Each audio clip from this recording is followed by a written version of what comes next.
majority judge is known throughout the state for that. Didn't know that. It should be right by your foot. So I have to crawl down there? We all pass. It's not important yet? No, I'll take care of it right. Okay. It's just, I got enough. I got enough. I'm good. I'm not worried about me. Don't ever.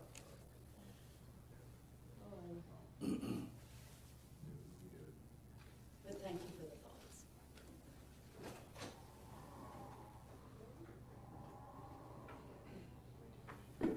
Jury and judge. Not yet. Are you ready? Yes, Judge. I thought you were still waiting on him. Oh, I got it. I got it. We're Thank good. you. Let's bring in the jury. All right. Let's all rise for the jury, please. You know which way you want to do it. Please watch your step.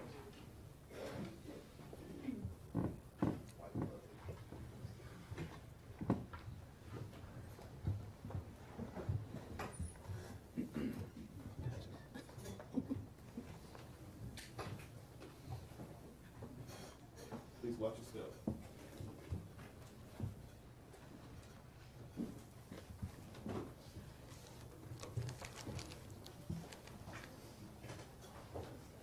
Please be seated.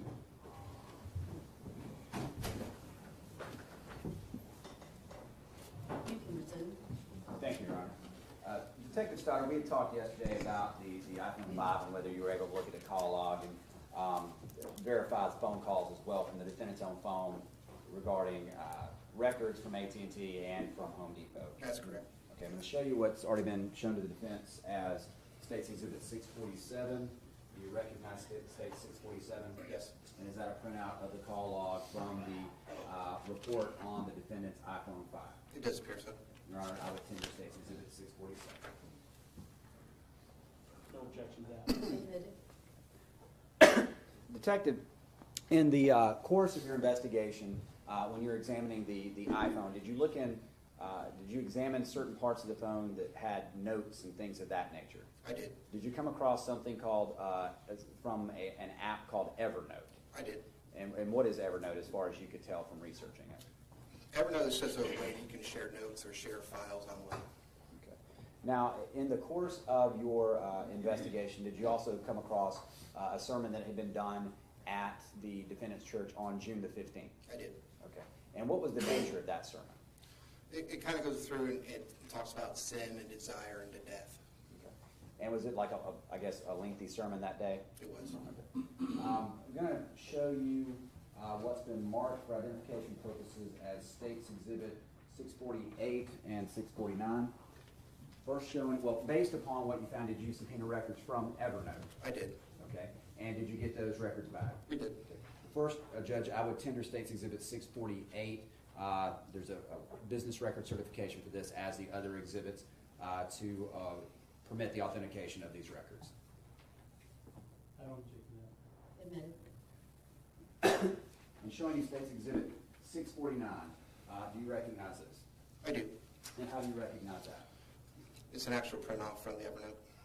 And is that a fair and accurate photograph of the file from Evernote depicting what the defendant had typed into his phone on Evernote on June the 15th, 2014? Yes.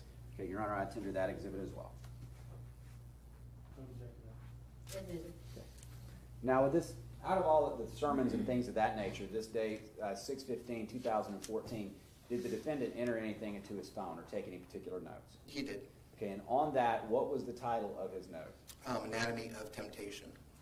And what did the note say under Anatomy of Temptation? Underneath Anatomy of Temptation, it says desire is greater than sin, and it doesn't say it's greater than, it's like a greater than sign. So desire is greater than sin is greater than death. Let's publish this to the jury.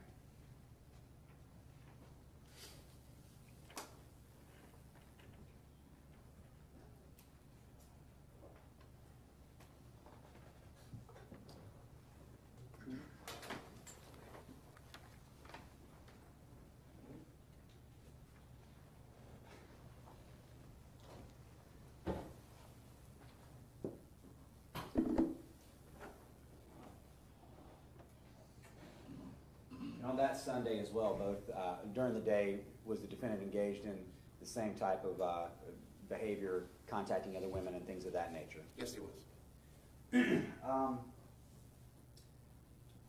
We talked a lot about yesterday, these whispers and things of that nature.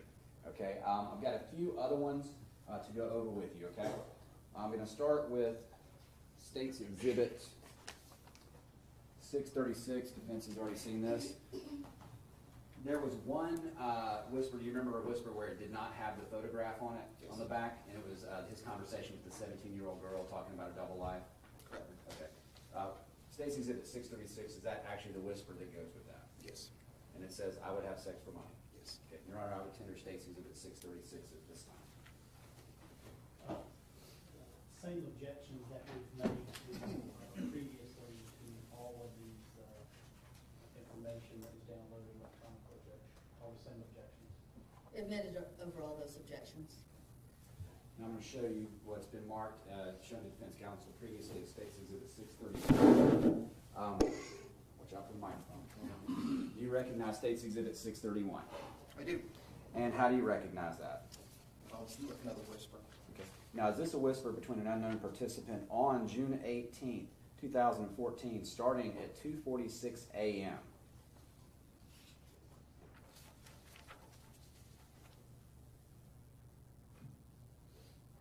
Yes. Okay. And is that conversation, is that report fair and accurate representation of the conversation that was pulled from the defendant's phone? Clear, sir. Okay, Your Honor, I would tender that exhibit as well. So 631? I believe that's what it was. 631, Detective? 631. Yes. Let me see that again. At 10:46? I think it begins at 10:46. Yeah, sorry, I said 1046. Ah, I thought, okay. Yeah, sorry.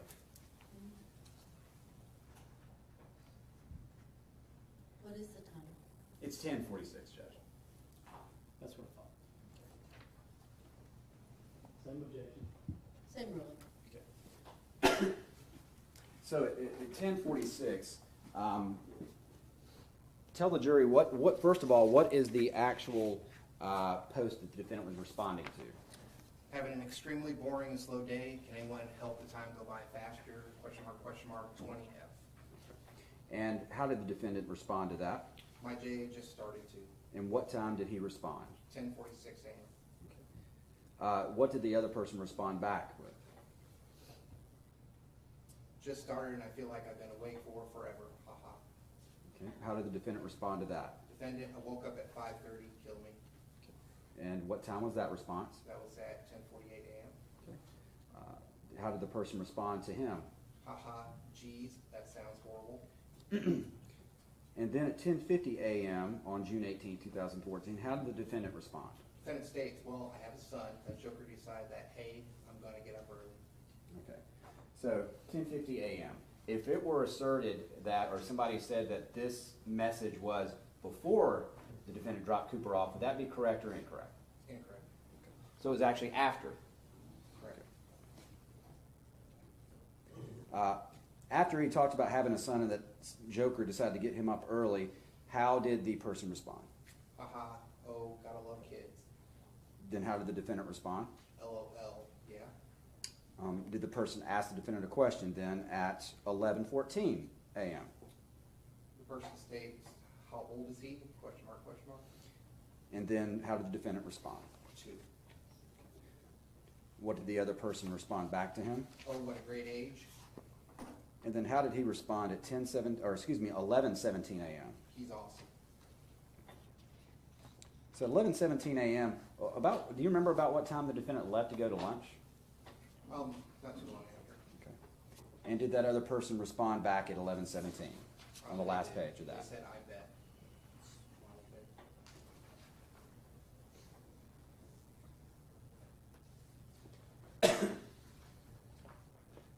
Okay, I'm going to show now what's been previously shown to defense counsel as State's Exhibit 630.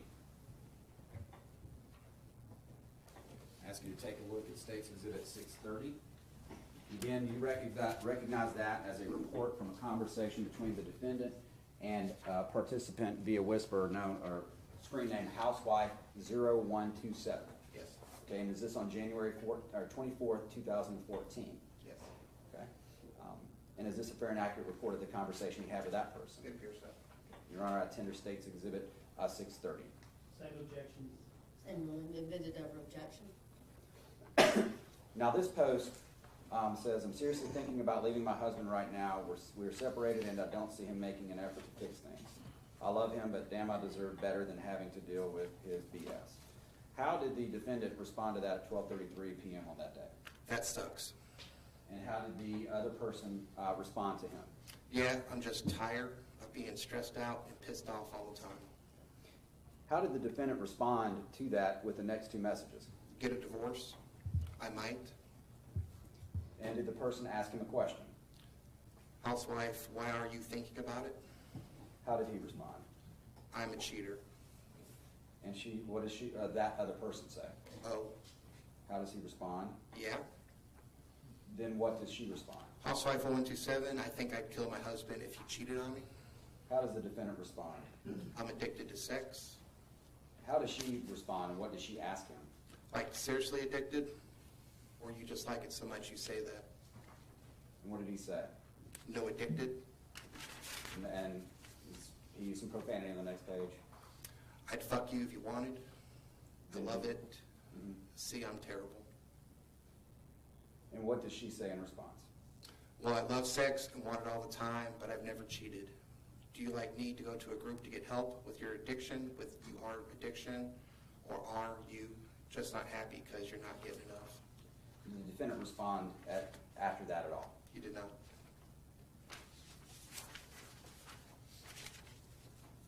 I'm going to turn your attention now to State's Exhibit 632, which has already been shown to the jury. I think we get about 4 more of these. Looking at State 632, this is a message between the defendant and a whisper user by the name of, I'm going to spell it Sunniche. Yes, Okay, and was this from March the 6th, 2014? it was. Okay, and this is a fair and accurate report of what was the chat message between the defendant and this user. Yes. Your Honor, I tender State's Exhibit 632 at this time, subject to all the defendant's other objections previously. Objection. Admitted over objection. Now, Detective, this whisper says, I fuck my problems away. Well, not away, just sex keeps me from grieving. How did the defendant respond to that whisper? Sex makes me feel better. How did the user respond? Me too. And then how did the defendant respond at 10:19 a.m.? I'm cheating when I do it, but fucking seems to solve most, if my anxiety. Okay. How did the other persons respond to that? See, I stay out of relationships for that reason, but yeah, any more added stress and I'll fucking pop. Okay, then what does the defendant say after that about his lives? Oh, I keep my two lives separate. And what does she ask this other user? Must be a long-term relationship. How does the defendant respond?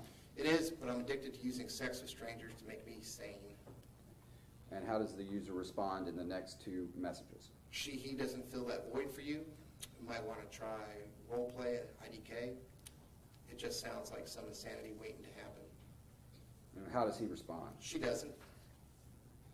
How does the user then respond? Well, I understand. I did that once just to keep myself sane as well, and it was some major BS when it came out. And the next message, what does he say?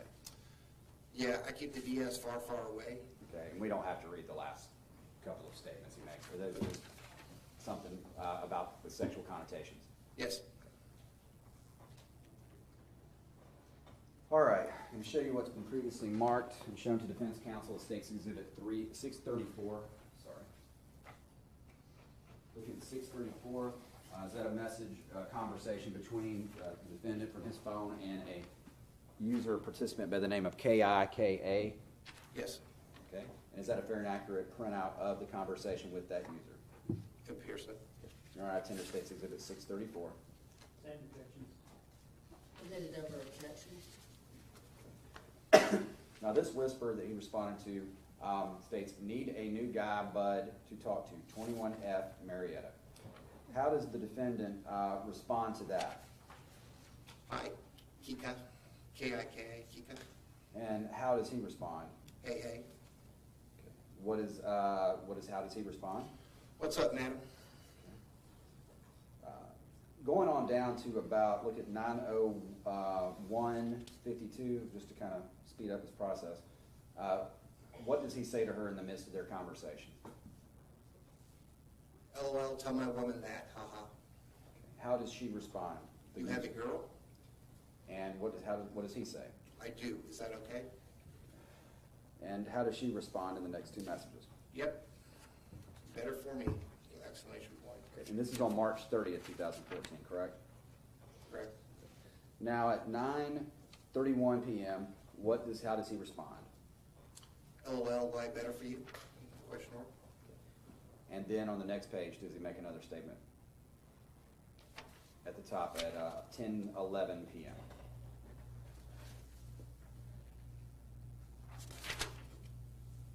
I'm kind of jealous. Okay. I'm sorry, I think I You skipped the page. skipped a page. I sure did. Okay, let's go back to page 2. Sorry about that. Looking at 10:03 p.m., about 2/3 of the way down, does the KIKA person ask him a question? How long have you been with your girl? And how does he respond? 7 years. Then does he ask her a question? You're single? Question mark. How does she respond? Whoa, 7, question mark, exclamation point, awesome. Yes, I am. And then how does he respond on the top of the next page at 10:11 p.m.? I'm kind of jealous. Does she ask a question? Why? And what does he say about that? My bad side wants to be single sometimes. Next statement he makes. But it is what it is. How does she respond? Yeah, I just got out of a 5-year relationship. It was hard, but for the best. And how does he respond? I see. Now, does she respond then again at 10:19 p.m.? So I have no choice but to be single, LOL. And what does he say? I understand. Does she then ask him another question about his living situation? Yep. So y'all live together, question mark? How does he respond to that? Although I'm not a sex-crazed maniac, I do have my moments, but I kind of lead a double life. And then does he make another statement? We do. Does she ask him another question? A double life, question mark? And what does the defendant say at that She point? doesn't know I whisper. And does the KIKA person then respond with 2 more statements? Yes. LOL, that sounds silly. And what do you do in whisper, question mark? And for the rest of this conversation, they go on having conversations about random things and things of that nature. Sexual Yes. conversation toward the end. Yes.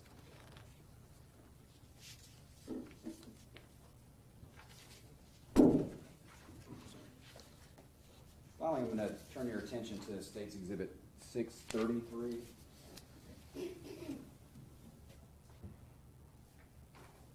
Looking at State's Exhibit 633, is that a conversation between the defendant and participant Blonde Bombshell on the 7th of March 2014? It is. Okay. And is this a fair and accurate printout of the conversation between that participant and the defendant? It is. Your Honor, I would tender State's Exhibit 633 at this time. Same objections, including relevance and everything that we argued before. Noted, submitted our objection. The post, this whisper post says, "I'm sure your God is very proud of you for giving up Starbucks for a month." How does the defendant respond to that at 2:44 p.m. on the 7th of March? Awesome. How does that user respond? Haha, I know, right?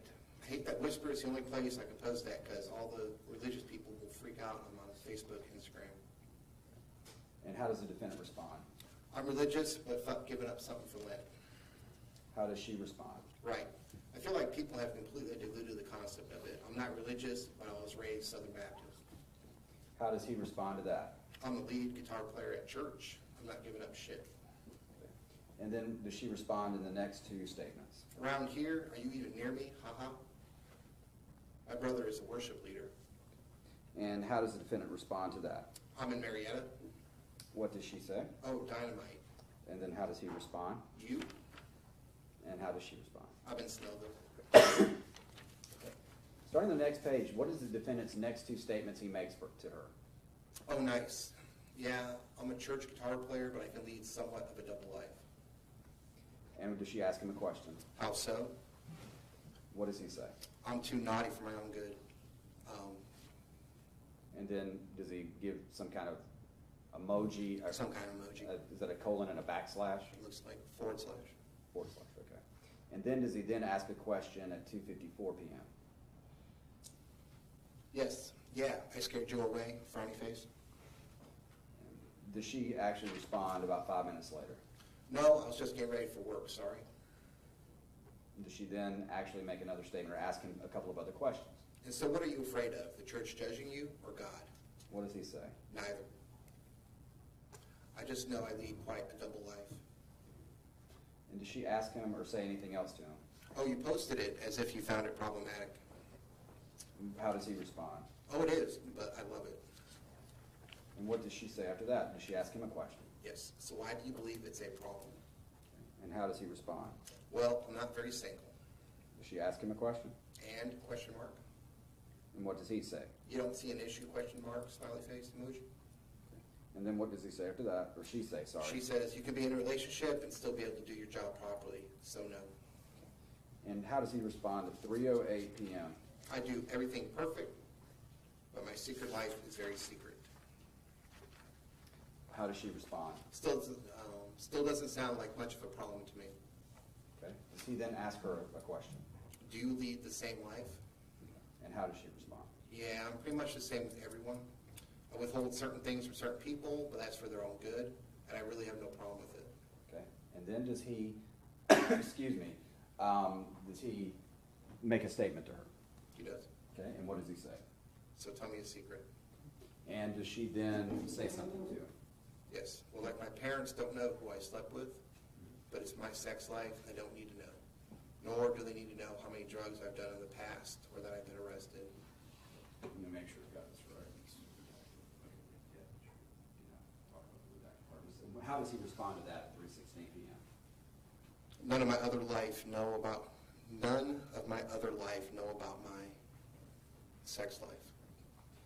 And does she respond to that? See, and it's not really their business unless they ask. It's compartmentalizing your life. I'm sorry, and it's not a bad thing. Okay. And how did he respond to that? Like I drove an hour the other night. A friend blew me. I drove home. Nobody knows. And then does she respond? Exactly. They don't need to. Does he respond? I still can't believe she did that. Now at 3:24 p.m., what statement does the user Blonde Bombshell, make to him? Well, that's great. I really don't care that. I just wanted to discuss moral ambiguity, but I think you just want to talk about sex. Okay, and what are the last three statements that he makes? I don't actually. It's my caveat, though. But I like the idea of someone else is accepting my moral ambiguity. Does he say my or how? But I like the idea someone else is accepting of moral ambiguity.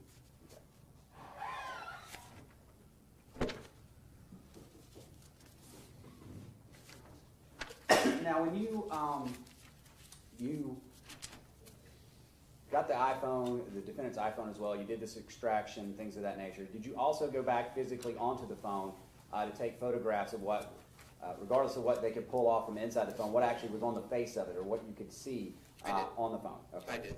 Okay, and did you actually photograph what you did as far as looking at the phone to see what you could see on the face of it? I did.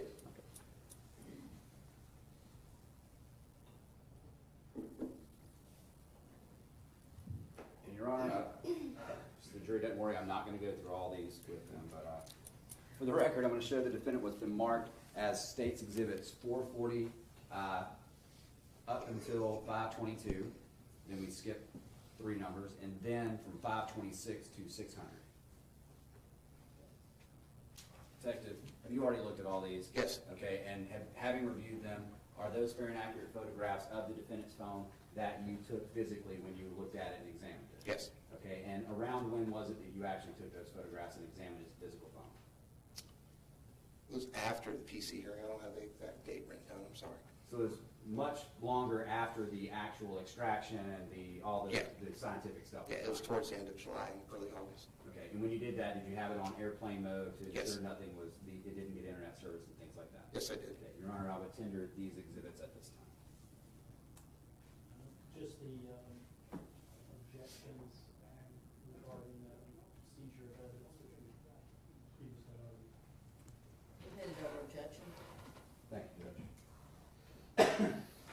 first of all, I'm gonna go through, the Elmo. Make it easier for the jury, I'm just gonna use this little Elmo thing over here to put the photographs up, and while we're getting it set up, I'll go ahead and start pulling some of these photographs.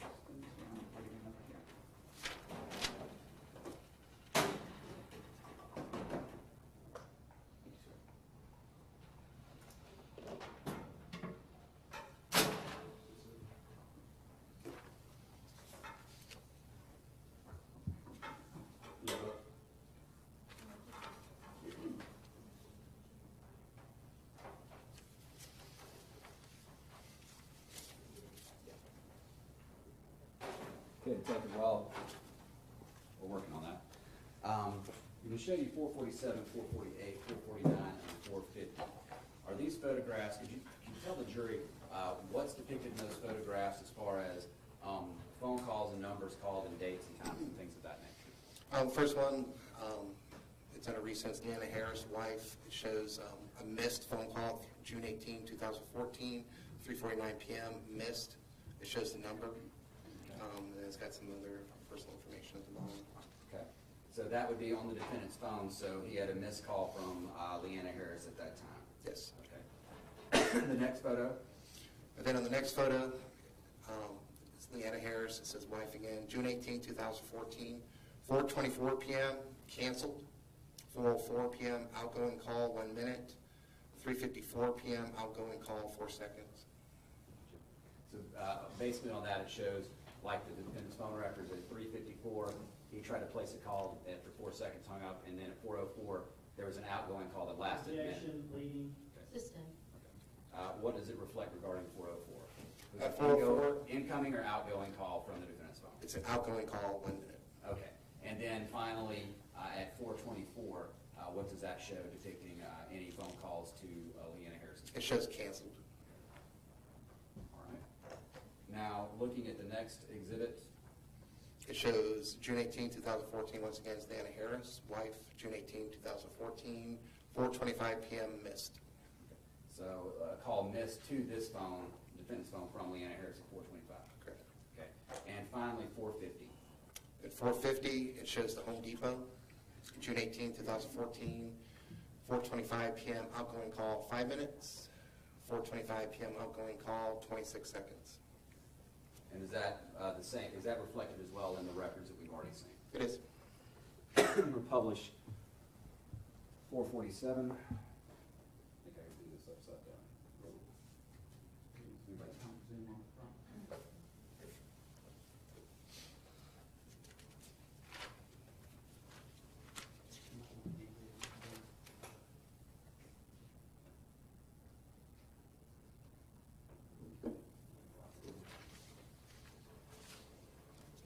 So basically, do we see it right here? Can the jury, can y'all see that?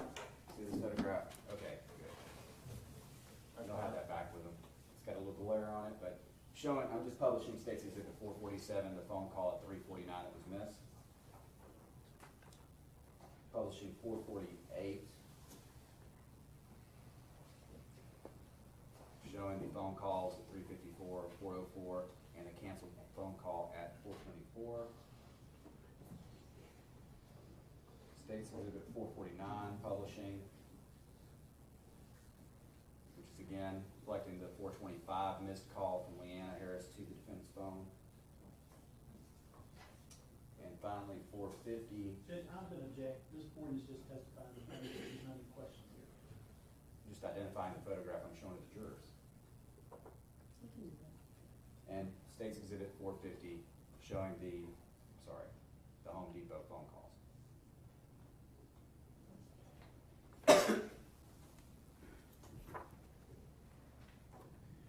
Okay, Detective, when you were going through The phone.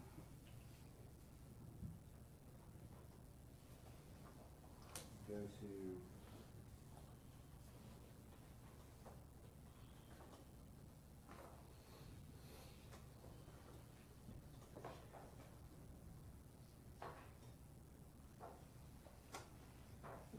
To states 587.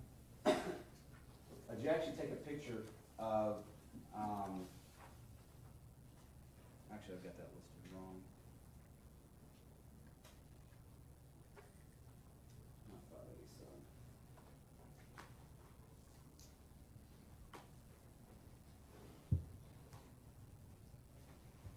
.583. Okay. Did you, looking at States Exhibit 583, did you take a photograph of how the phone looked regarding messages with Leanna leading right up until the last text message you got from her that day? Yes. Okay. And is that reflected in States Exhibit 583? It does appear so. Okay. I'll publish this to the jury.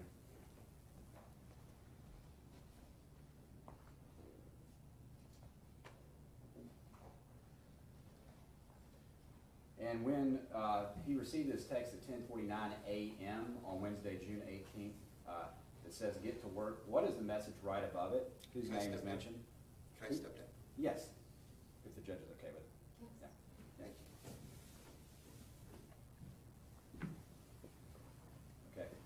Right above where there's a text message, "Get to work okay" from Leanna to the defendant at 10:49 a.m. Whose name is right there above it from a previous message? Cooper?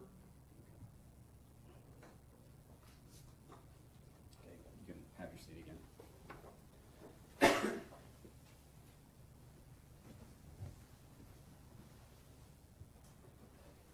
Okay, we talked about the Evernote record. Did you also find it physically on the phone, that note that he had written in his phone? I did.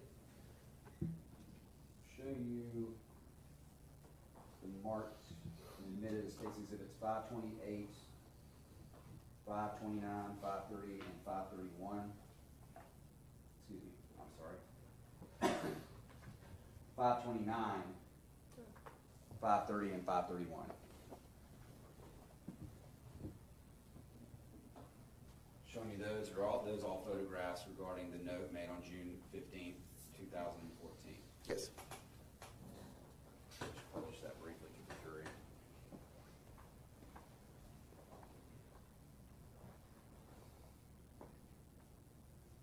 That's States 529.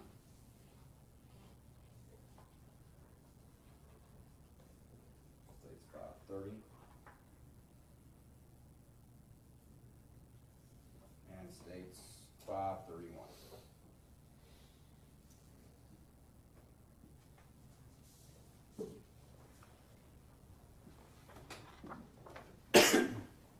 Detective, also when you look through the phone, did you also try to photograph the presence or absence of any types of applications or things like that that may have been used, including kick and whisper and things of that nature? I did.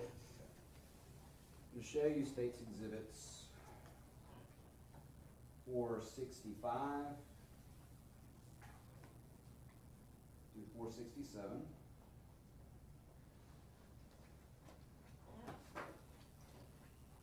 States Exhibit 510.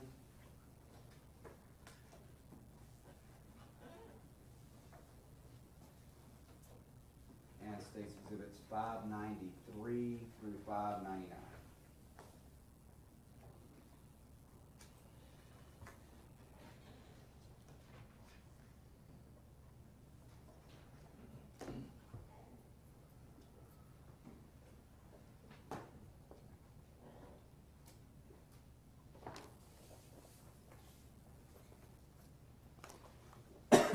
Okay, showing you all of these exhibits.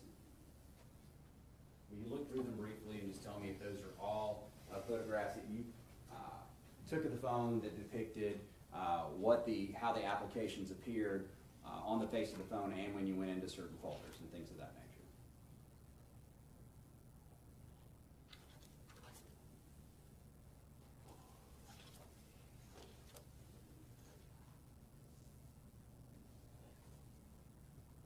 It does.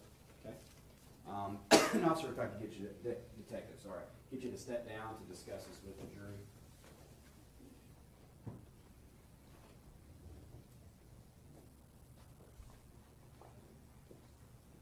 Now, Detective, publishing 593, is this a general overview of the applications and things like that, things that you can utilize on the cell phone as you saw them back when you took pictures in 2014? It is. Okay. Is it stuff like weather, messages, just general things on this page? Correct. Publishing States Exhibit 594. Is that just another photograph you took of the same screen? Correct. Okay. Publishing 595. What is located in that? Contacts, calculator, maps, Apple Store, extras. Okay. Is that like another folder that you go into and you see these other apps? Correct.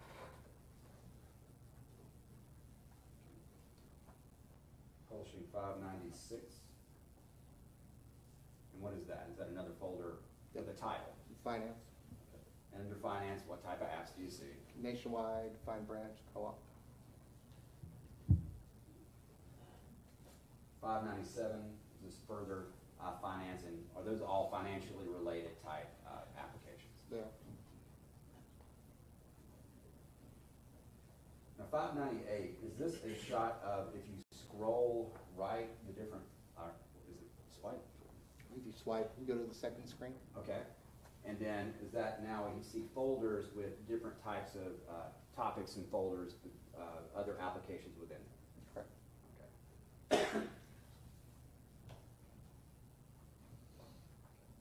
599, is that another photograph, basically, at just a little bit different angle of the same screen? It appears. 510, what does that appear to be? Ninth hour. Okay. And what was within ninth hour? Oh, Basecamp Hangouts, FreshBooks, Ninth Hour, the Hello Sign, SBB, just different QuickBooks. And the Hangouts out there, is that something, a tool that he used to communicate, we've already heard about, with people that were involved in ninth hour development with him? Yes. And ninth hour, does this appear to be related to his, I guess, business on the side they were trying to start? Correct. Okay, now showing you 465 within folder media. We see different things like Netflix, music, and things of that nature, and Bible, guitar chords. 466, also in media. iHeartRadio, SoundCloud, 4-Track, Pandora, Nook, Chromecast, Drive. And then finally, in states 467, is that just another group of things found in media? Correct. Okay. Detective, you can have your seat.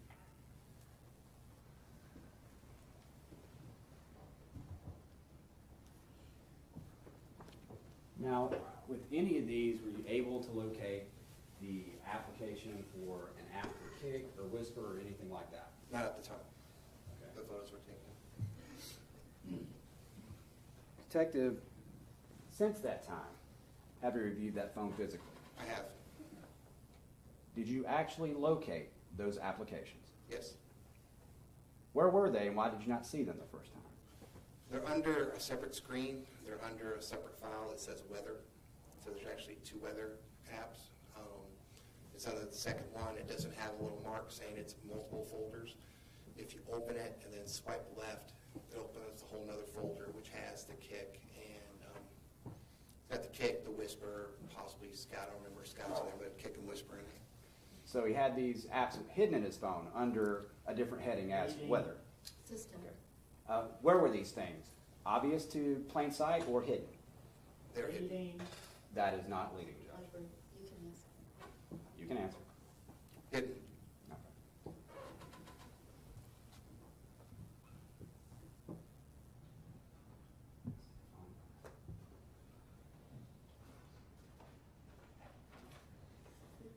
Detective, I'm going to show you what's been marked, or actually admitted, as States Exhibit 226. First of all, looking at States Exhibit 226, is this the phone we've been talking about, the iPhone? Yes. that was turned over to your custody by Sergeant Thorpe, I believe it was, after it was taken from Piper. Yes. Okay, and is that, in that bag, did you also, in addition to the phone in this case, add anything else that you collected from the defendant during your interview? The phone cord. Okay, and is it, all both of those things, are they all in the same or similar conditions the last time you seen them? Fair. Okay. Now, detective, I'm gonna ask you to take out the phone, if you can power it up.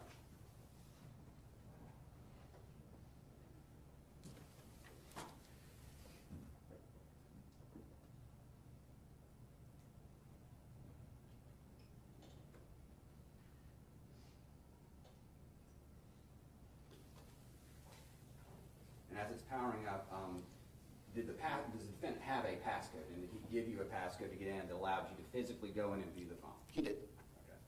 And what was that passcode? 052706. And was that, did he give you that at the first of the interview, or did he say anything different when you interviewed him initially? Later on in the interview. All right. Now, is it powered on? It is powered on. Okay. If you can open it up. All right. I'm going to ask you to step down. Show the jury on the Elmo. Could you go ahead and type in his passcode?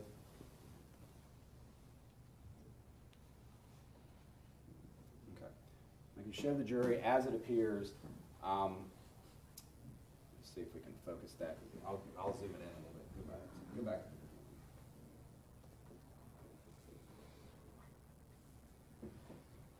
Okay. All right. Look at these applications. Is this the first screen of the cell phone? It is. Okay. Could you go ahead and swipe one way? Okay. And what do we see here? Is there anything regarding the weather stuff on this page? Yeah, and there's a second weather app up here. Okay. Looking at that weather folder, is that where you found the hidden apps? Yes. Okay. Could you go into that folder? It's photography. Oh, I'm sorry. Or photography again. All right, weather. Okay. There we go. Okay, so a second page in weather, and what do we see here? What are these different apps? Kick, Whisper, Gmail, Scout, Google Voice, and Snapchat. Okay. Kick, did it require a passcode, or could you get into it? I believe Kick was open and Whisper was password protected. I haven't been into this in a while. Okay. Were you able to even get into the Whisper physically with a passcode, or were you not? No. Okay. But you had the records from actually pulling this phone? Yeah, we actually had the Whisper records and everything from looking at earlier. Okay. Thank you. You can have your seat.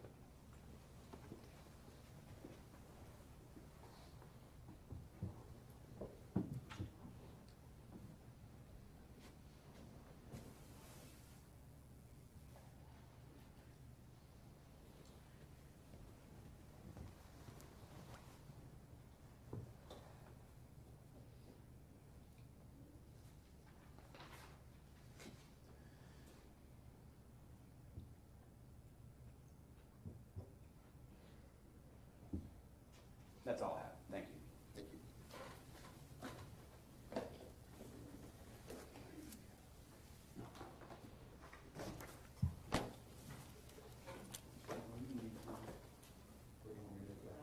We'll probably use it, but Carlos, can you help me move it back?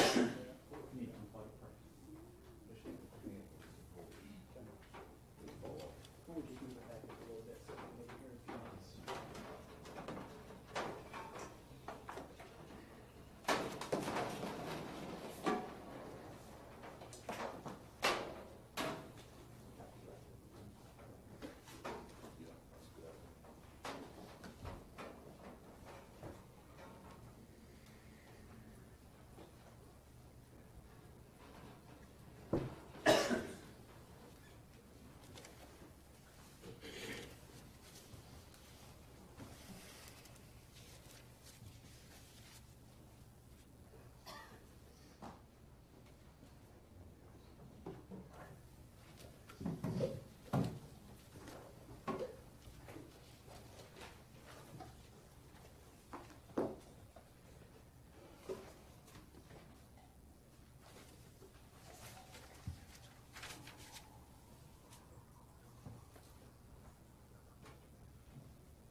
you have the phone taken?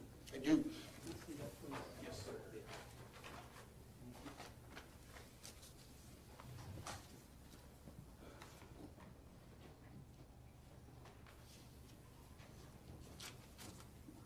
You were the initial lead detective on this case as early as June the 18th, 2014. That's correct. Okay, so it's been 28 months.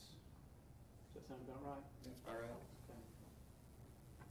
In that 28 months, have you located any witness to whom Ross expressed malice or hatred toward his son Cooper? No, sir.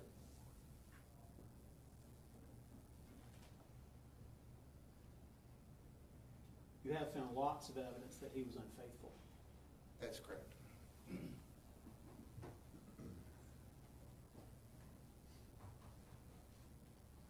that evidence came from not only things that you recovered from his phone, but witnesses you spoke to as well. That's correct. I want to talk to you a little bit, first of all, about the nature of the relationship between Ross and Cooper. You would agree that that is a primary area of investigation in any murder case. You want to find out about the relationship between the deceased and the charged, right? That's true. Okay. So in this case, you looked into defects. We did. Okay. In fact, you actually had a defects agent on the scene. We did. What was her name? Devin Jones. Okay. Had you worked with her before? I had. And she was called to the scene just because it was a child death, right? That is correct. And she looked, and you followed up and determined that there had been no prior defects cases, right? Yes, sir. So, in trying to determine the relationship of the parties here, we know that Cooper would have spent a lot of his time at Little Aprons Correct. because he was there during the week, during the day while his parents worked. Correct. So, you interviewed the daycare workers at Little Aprons. I did. And there were quite a few of them. Karima Fletcher, Azure Hawkins, Melanie Gibson, Kenyatta Patrick, Michelle Gray. Can you think of any others? Terrell Dudley. We'll get back to him. And what you learned in speaking with them was that Ross was a very caring and loving father. That was the general opinion, yes. They expressed to you that Ross would most often be the one to drop off in the morning. Yes, they did. And you learned that he wasn't a drop-and-go parent. He actually came into the room often and sat down on the floor and got Cooper together and spent a few minutes with him. I don't recall that exact phrase, but yes.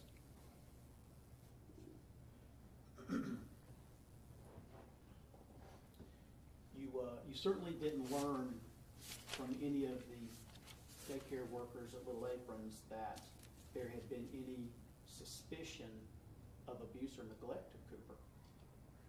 No, none of the Little Apron workers said anything about abuse or neglect. Okay. And you would have specifically asked them about that? Yes.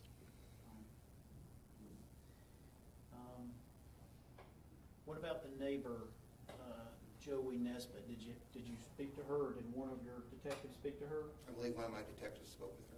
And she was often in the home and often babysat Cooper. Correct. And what you learned from her was... Objection, hearsay. Who interviewed her? I'd have to review my report. Okay. Was it you? No. It was not you. Joey Nesbitt, no. And Judge, I don't object no matter who interviewed her, it's still hearsay. Was it Detective Murphy? We can ask her anything. Once again, I'd have to review investigator? I am. You told us the other day, kind of like the ringmaster of a circus. Very true.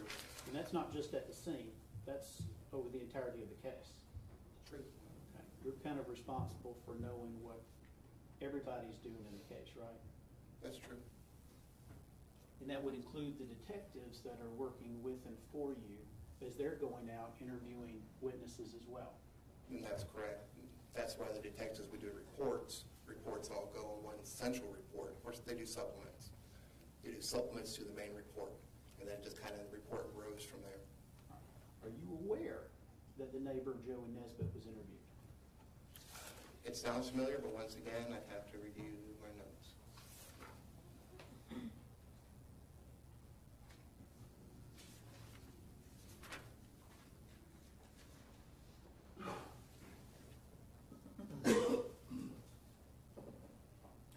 Well, I'll tell you what, let's just kind of cut to it here. You've got a big binder, and that I'm assuming contains all of the reports that you All received. the supplements, yes, sir. Yeah.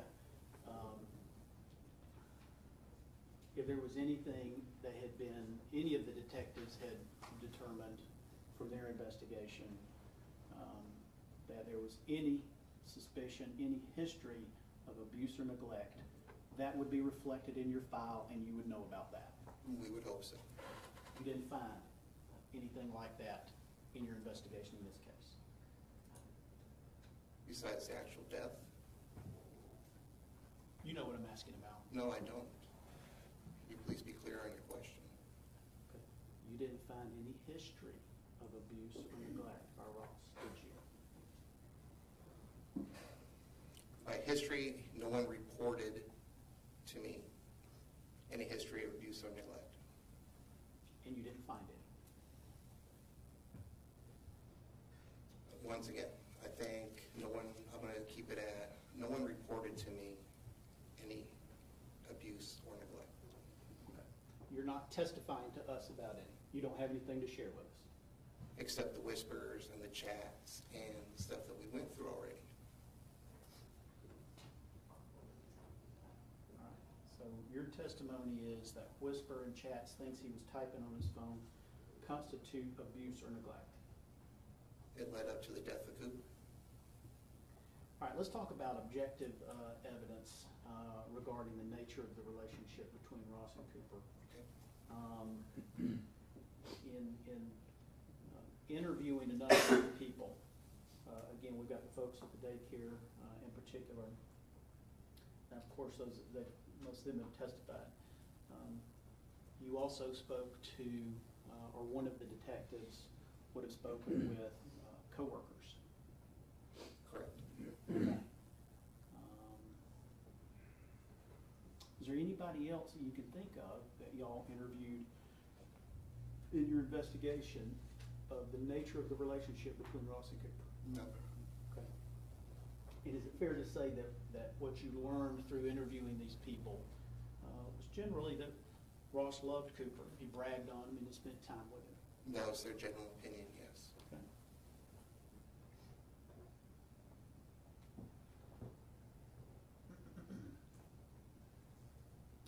And you learned that Ross would even participate in events at the Little Aprons, such as dressing up as the Tool, going over there to spend time with Cooper in that regard, being involved in the special events such as the Halloween carnivals, things like that.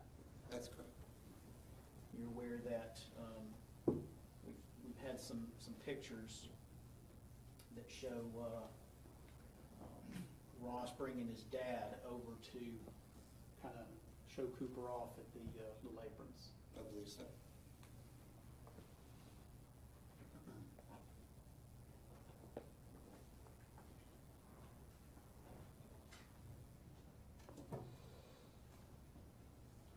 You learned that it wasn't uncommon. Sometimes Ross would actually just drop by Little Aprons during the day, just to visit with Cooper, see how he was, or have lunch with him. That is correct. Okay. I want to show you, right, 19, this is offense 19. You've seen this.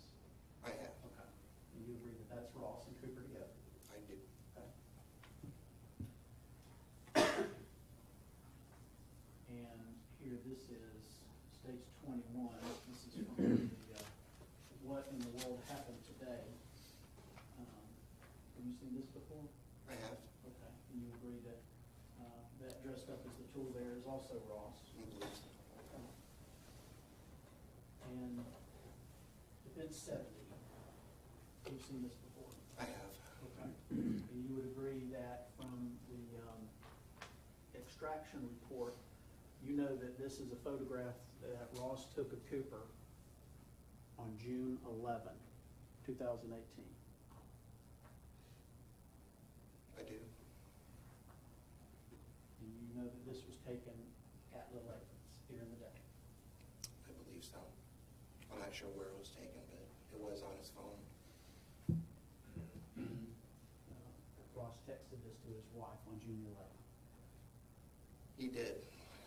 But more importantly, with this photograph, if you look at the gallery where that photograph comes from, there is a picture of his exposed erect penis also on the same screen as the picture of his son sleeping.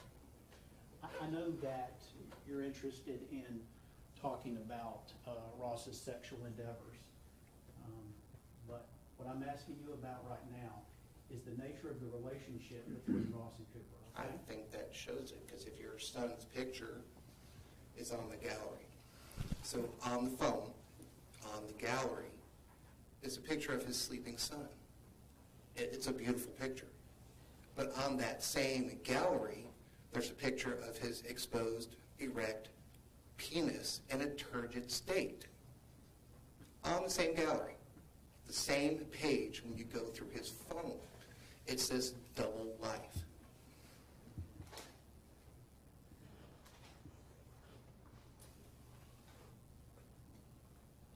You done? I'm sorry, is that a You question? you finished with your, I am done, sir. Speech? Thank you. okay.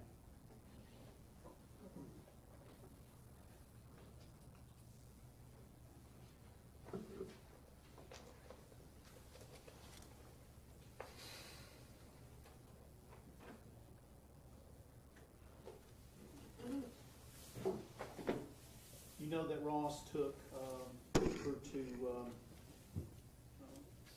Chick-fil-A on occasion, right? I do. And would you agree that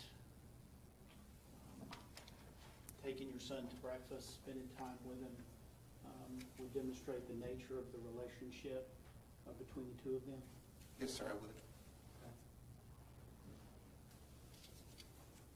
It demonstrates perhaps a parent who wants to spend a little time with his son when he can. Yes, sir, it does.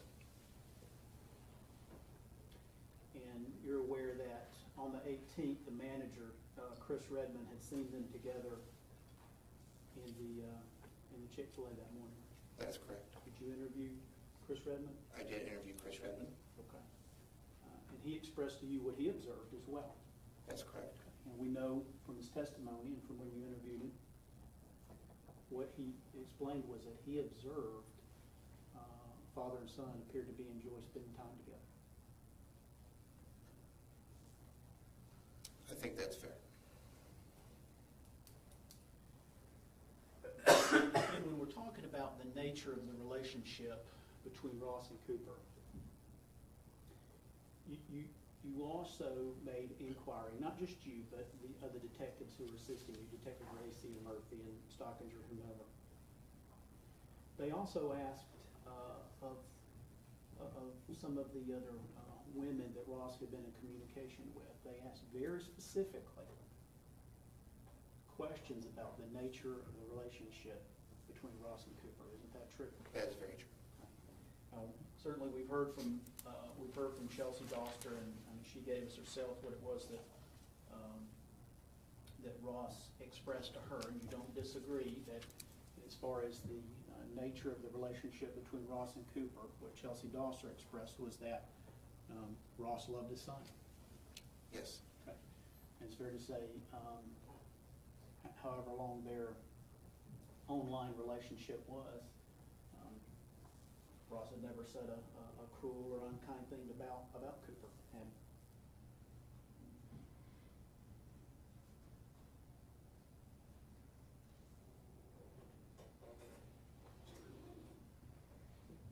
recall anything like that, do you?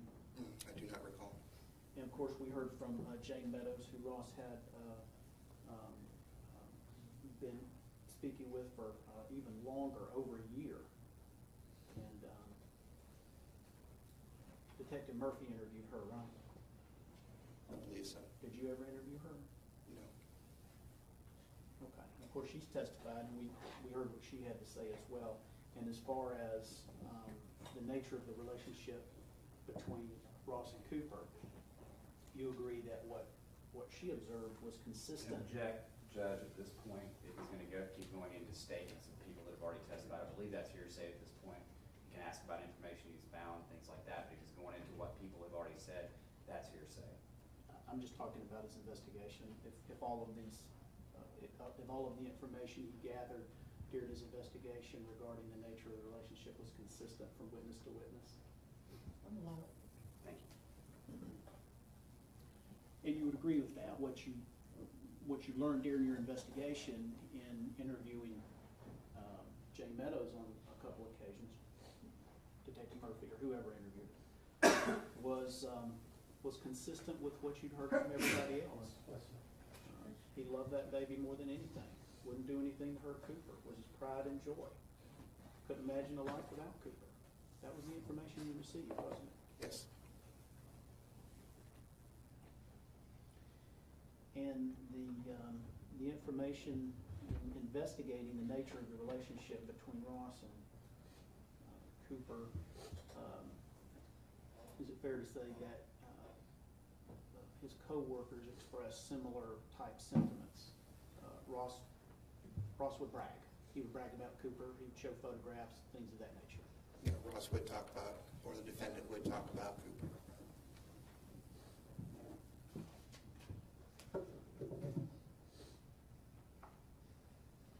I want to go into a couple things real quick that we talked about this morning while it's still fresh on our mind.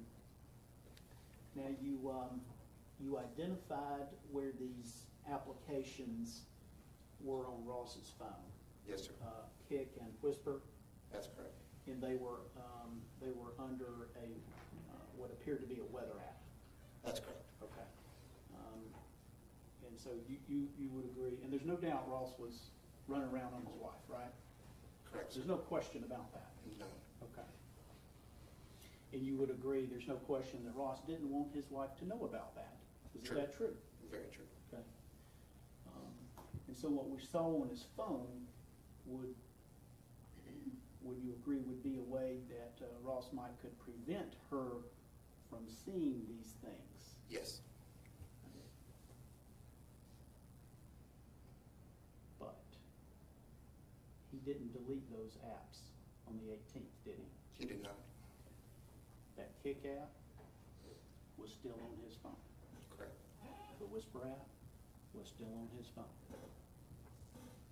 He did not delete them, did he? No.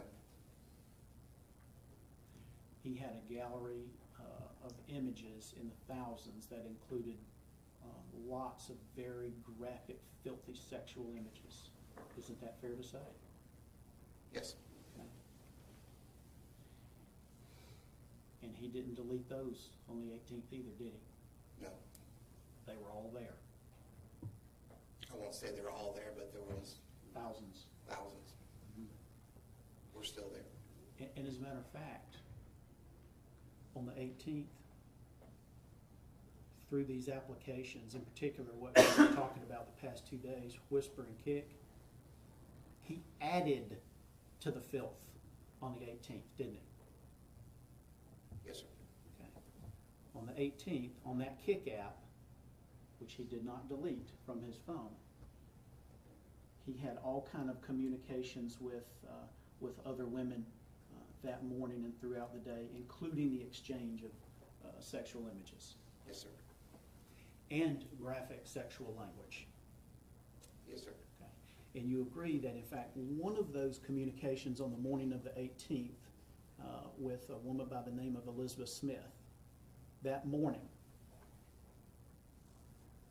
he actually asked her to hook up that very day. I believe it was Elizabeth Smith. I'd have to review, but yes. Okay. But you would agree that, and just to make clear, Elizabeth Smith was the one who Ross had previously hooked up with and had a tryst in his car. Correct. Okay. And that morning, he contacted her again and asked if she could come do that to him again. I believe it was her. Okay? Detective Stoddard, you certainly would agree that planning a hookup to get fellatio in your car during the day is inconsistent with someone who was going to murder their child in their car the same day, isn't it? I don't think it said in his car. He was just trying to hook up. Okay. But when they hooked up previously, it had been in the car. Yes. And in fact, that chat, they talked about that very fact, that it had been in the car. I believe so.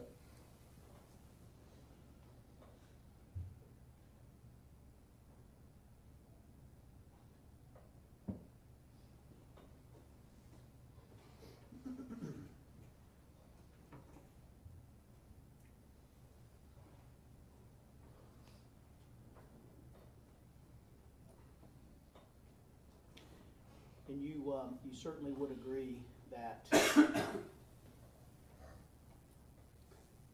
he wanted to, on the 18th, Ross could have deleted his Whisper app, he could have deleted the Kick app, he could have deleted all of those images that were on his phone. True. He gave you the passcode to get into his phone. The second time I asked, yes. Oh, well, let's deal with that. Okay. The first time he asked, what was it he told you? He started to give a passcode. I believe he started to give a passcode. And then he said it was biometric. Okay. And biometric meaning what? Fingerprint, All right. And in fact, that phone is biometric, isn't it? possibly. I'm not sure. You don't know? Don't know. Okay.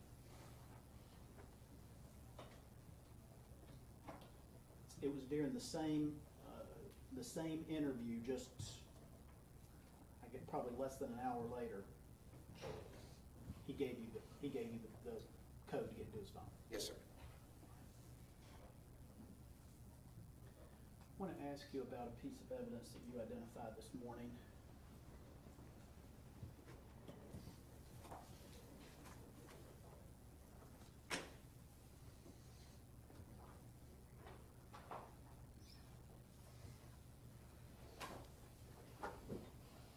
Okay.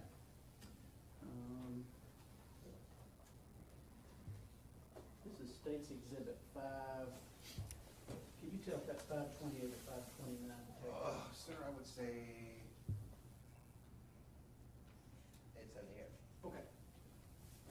528 or 529, I I'm can not show sure. what this is. I remembered it. Probably my fault. That's a 529. Okay, thank you. Is that clear? Yeah.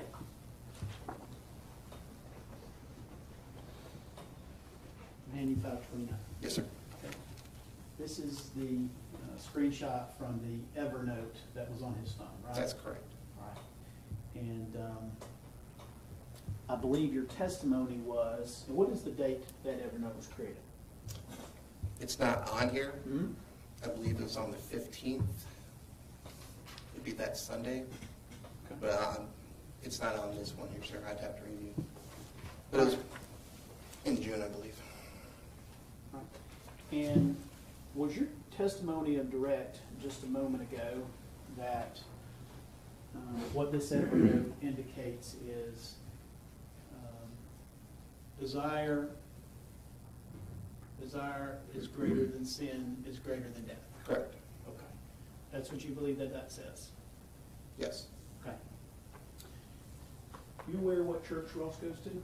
Stonebridge. Okay. Did you contact the pastor, David Eldridge, and discuss with him what that sermon was all about? I did not. Did not? I did not.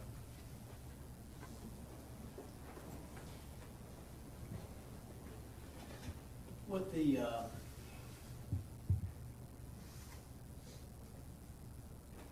the exhibit demonstrates is the word desire, and then a slash and an arrow, the word sin, slash and an arrow, and the word death.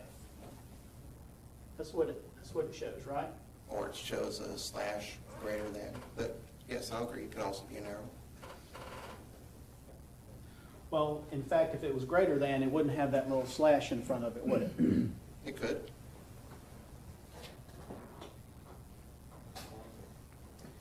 Isn't it possible, since you didn't speak to David Eldridge, we'll have to just kind of go out on a limb here, but isn't it possible that what this sermon actually was about was the fact that desire leads to sin, and sin leads to spiritual death? Isn't that what it actually means? It could.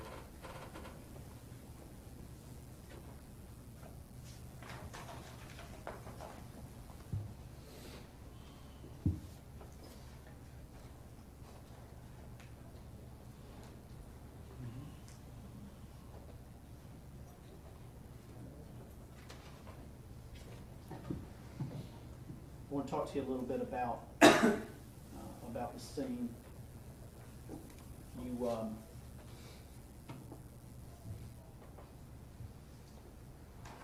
You had a number of reports from not only witnesses, first responders,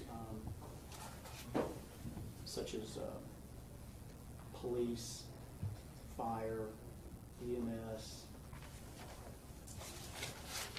and civilians, right? Correct. And what you learned during your investigation is that there were a lot of reports that Ross was behaving hysterically and screaming. Correct. And you learned from some of the witnesses there that he attempted to give CPR. Correct. And there were a number of statements that we've heard about and that you learned about through your investigation that Ross made on the scene during this period of time, such as, "This is my fault, what have I done? I've killed my son's gone, I can't believe I did this." Correct.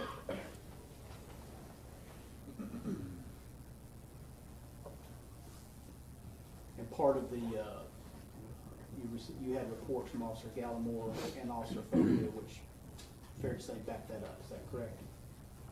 Fair to say. You're aware that when Officer Foglia and Gallimore first arrived, they were attempting to do some life-saving measures. Yes, sir. Okay. And you also aware that Officer Foglia shooed Ross back away from the scene?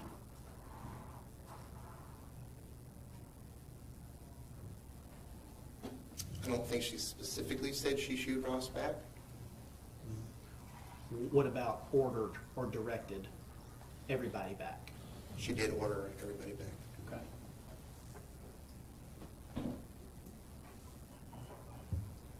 You were aware that Ross was detained He was. within moments of Officer Piper arriving, Yes, sir. and he was placed in handcuffs, He was. and he was placed in Officer Piper's cruiser, and he was moved off away a little bit from his vehicle. Correct.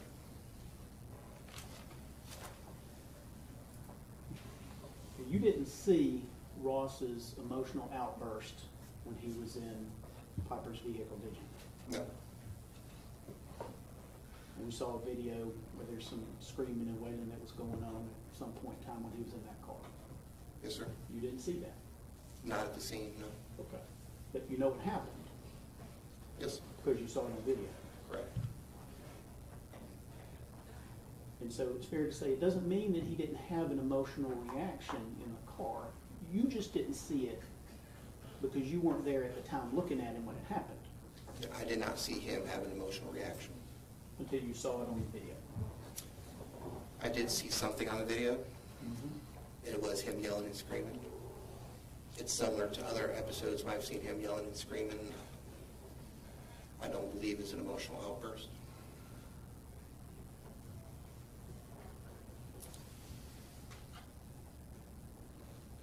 Objectively, what we see is Ross having an outburst. Objectively, that's what we see. Objectively, we see him yelling and screaming, yes. You just don't believe it's true. That's the bottom line. You just don't believe it's true. Or sincere, correct.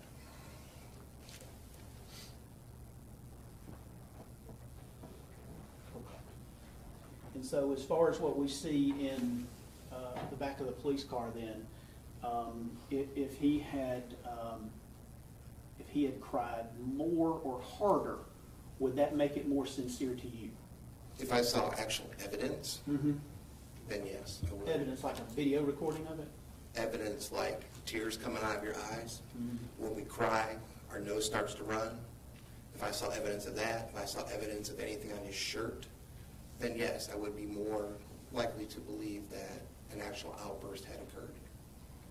You didn't see Ross pacing around on the phone trying to call Little Aprons to head Leanna off, did you?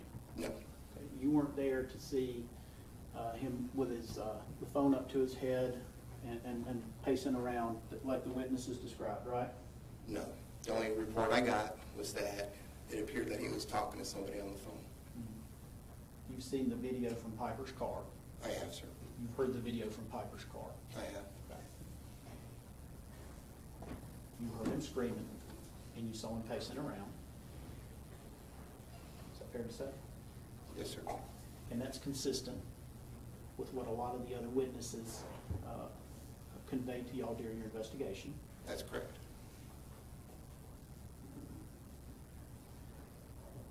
Again, by the time you got there, Ross was already in handcuffs in the back of Piper's car. Yes, sir. All right. You walked up to him, I did. and you had a brief conversation with him. I did. And what did you tell him?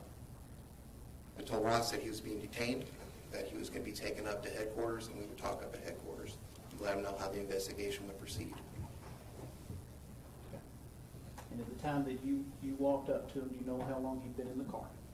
No, I did not. And at that time, he wasn't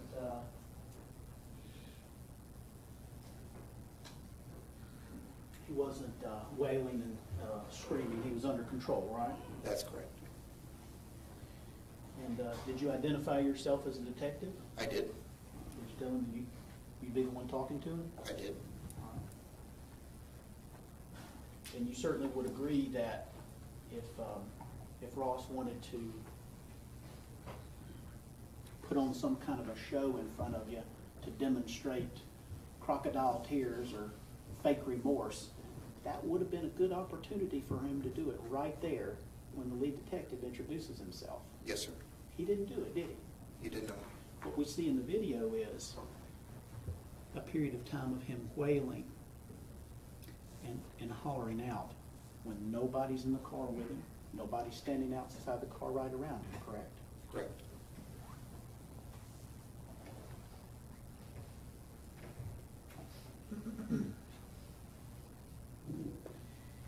And we hear a lot of commotion at the time that Ross is being directed to get off the phone and ultimately handcuffed. We can hear that on the video, right?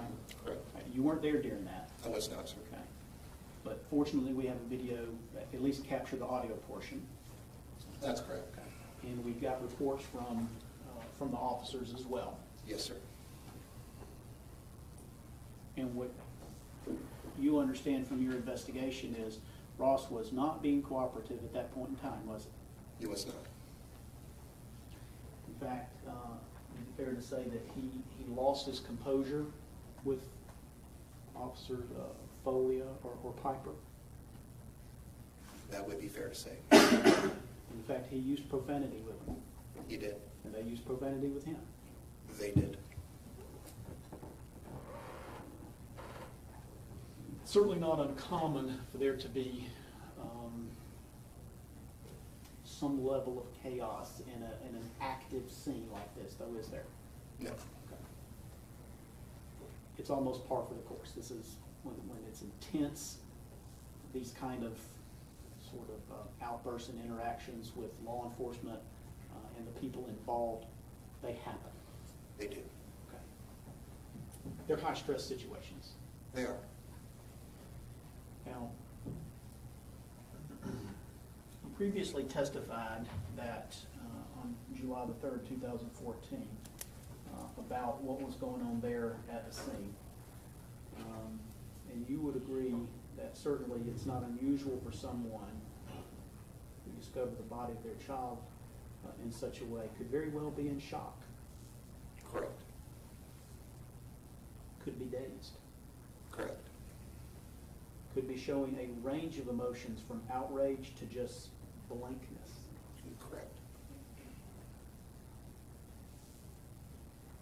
And you would agree that would be consistent with some of the information that your detectives got from the witnesses who were there at the scene? Yes, it would be consistent with some of the information and some of the evidence we've seen. Okay. It's fair to say Ross was all over the place there at the scene. Emotionally. Emotionally, yes. Is this a good time for a break? It's fine with me. I think we're going to recess, ladies and gentlemen. Let's all rise for the jury. Looks like your stuff's going down.